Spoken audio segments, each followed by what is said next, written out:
ಈ ಕ್ಷಣದಿಂದ ನೀವಿಬ್ಬರು ಗಂಡ ಹೆಂಡತಿ 100 ಕಾಲ ನೀವ್ ಹೀಗೆ ಒಟ್ಟಾಗಿರ್ಬೇಕು.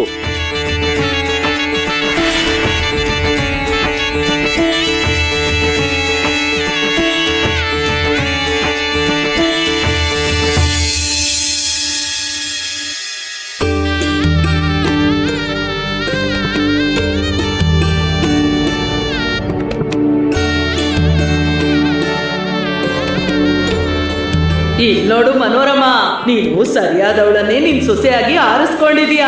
ಆ ಹುಡುಗಿ ಅಮ್ಮ ಅಜ್ಜಿ ಅವಳಿಗೆ ಸರಿಯಾಗಿ ಮರ್ಯಾದನೇ ಕಲ್ಸಿಲ್ಲ ಅನ್ಸುತ್ತೆ.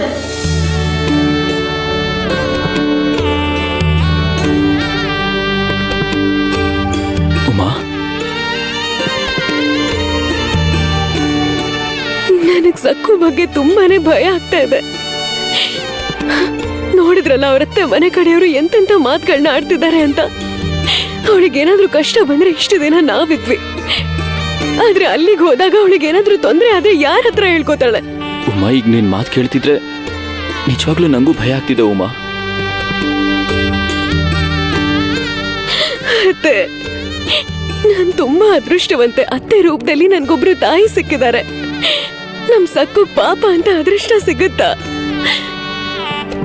ಅವ್ರತ್ತೆ ಅವಳನ್ನ ಸ್ವಂತ ಮಗಳ ತರ ನೋಡ್ಕೋತಾರ?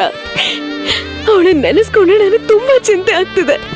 ಉಮಾ, ಏನೇನೋ ಯೋಚನೆ ಮಾಡಿ ಮನ್ಸು ಹಾಳು ಮಾಡ್ಕೋಬೇಡ. ಸಕ್ಕು ರತ್ತೆ ಕೋಪಿಷ್ಟೆ, ಅದ್ರಲ್ಲಿ ಯಾವ ಅನುಮಾನನೂ ಇಲ್ಲ.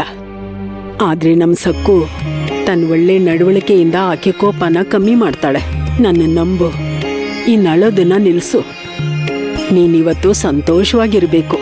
ಹೋಗಿ ಸಕ್ಕುನ ನೋಡೋಣ ಬಾ. ಈಗ ಮದುಮಗಳು ಅವ್ರ ಅತ್ತೆ ತೊಡೆ ಮೇಲೆ ಕೂತ್ಕೋಬೇಕು. ಅತ್ತೆಯವರು ಕನ್ನಡಿಲಿ ಸೊಸೆ ಬಿಂಬನ ನೋಡ್ಬೇಕು.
ಏನ್ ಮಾಡ್ತಿದ್ಯಾ ನೀನು?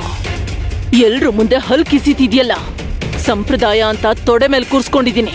ಅತಿಯಾಗಿ ಮಾಡಿದ್ರೆ ನಾನು ಸಹಿಸೋದಿಲ್ಲ. ಅರ್ಥ ಆಯ್ತಾ? ಬಾಯಿ ಮುಚ್ಕೊಂಡಿರೋ.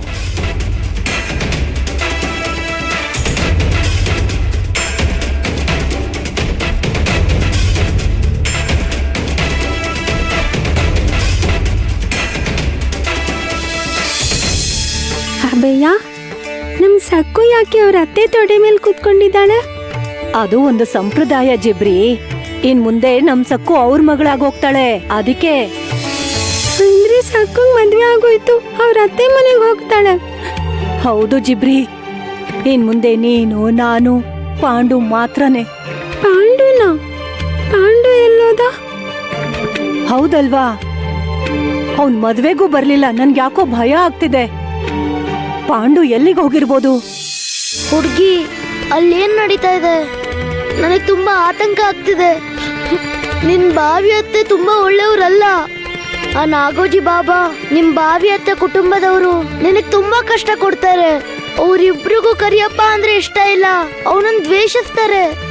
ನಾನು ಈ ಮದ್ವೆ ನಿಲ್ಸಕ್ಕೆ ಎಷ್ಟೋ ಪ್ರಯತ್ನಗಳನ್ನ ಮಾಡ್ದೆ. ಮಂಟಪಕ್ಕೆ ಬರಕ್ಕಿಂತ ಮುಂಚೆನೆ ನನ್ನನ್ನು ಹಿಡಿದ್ ಕೂಡಾಕ್ಬಿಟ್ರು. ಹುಡುಗಿ, ನೀನ್ ಏನ್ ಮಾಡ್ತಾ ಇದೀಯಾ ಹುಡುಗಿ? ಎಲ್ಲ ಕಾರ್ಯಗಳು ಆ ದೇವರ ದಯೆಯಿಂದ ಪೂರ್ತಿ ಆಯ್ತು. ಈಗ ವಧೂವರರು ಪಾಂಡುರಂಗನ ಆಶೀರ್ವಾದ ತಗೋಬೇಕು. ಆಮೇಲೆ ಹಿರಿಯರ ಆಶೀರ್ವಾದ ಕೂಡ ತಗೋಬೇಕು.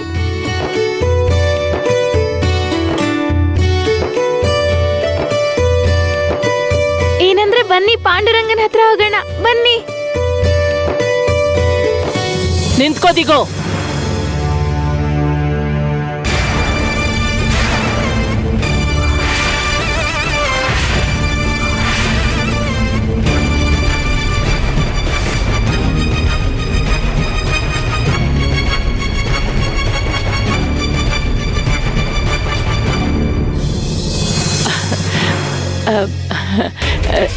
ಸಕ್ಕುಬಾಯ್,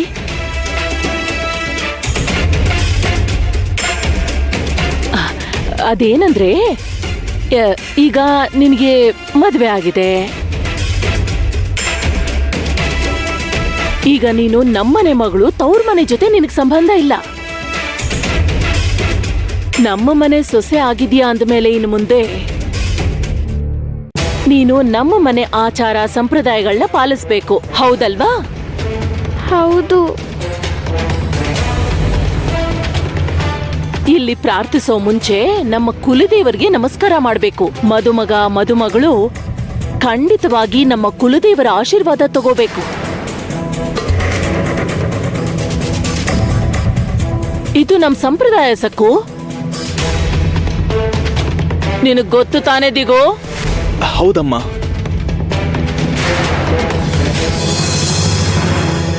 ನಾನು ಹೊರಡೋ ಮುಂಚೆ ಪಾಂಡುರಂಗನ ಭೇಟಿ ಆಗ್ಬೇಕು. ನಾನು ಅವನಿಗೆ ಹೇಳ್ದೆ ಇಲ್ಲಿಂದ ಹೊರಟು ಹೋದ್ರೆ ಅವನು ತುಂಬಾ ದುಃಖ ಪಡ್ತಾನೆ. ಅವನು ನನ್ನ ಸ್ನೇಹಿತ. ದಯವಿಟ್ಟು ಒಂದ್ಸಲ ಅವನ್ನ ಭೇಟಿಯಾಗೋಗ್ಬಿಡಿ.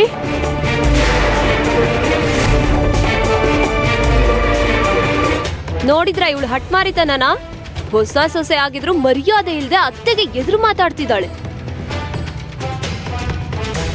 ನಮ್ಮ ಅಮ್ಮನ ಮಾತು ಶಾಸನಕ್ಕೆ ಸಮಾನ. ನಾವೇ ಯಾವತ್ತೂ ಅವಳ ಎದುರು ಮಾತಾಡಿಲ್ಲ.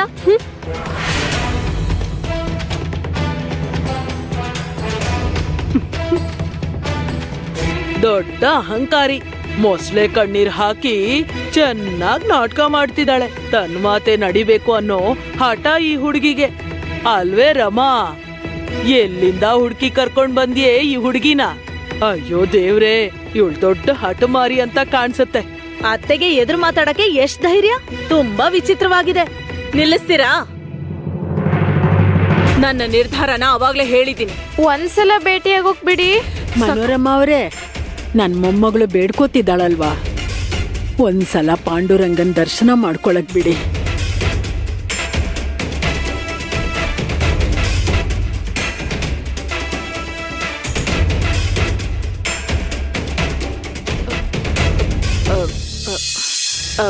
ಮೊದಲನೇದಾಗಿ ಬೇರೆ ದೇವ್ರನ್ನ ದರ್ಶನ ಮಾಡ್ಕೊಳ್ಳೋದು ನಿಜವಾಗ್ಲೂ ನಮ್ಗೆ ಸ್ವಲ್ಪ ಕೂಡ ಇಷ್ಟ ಇಲ್ಲ.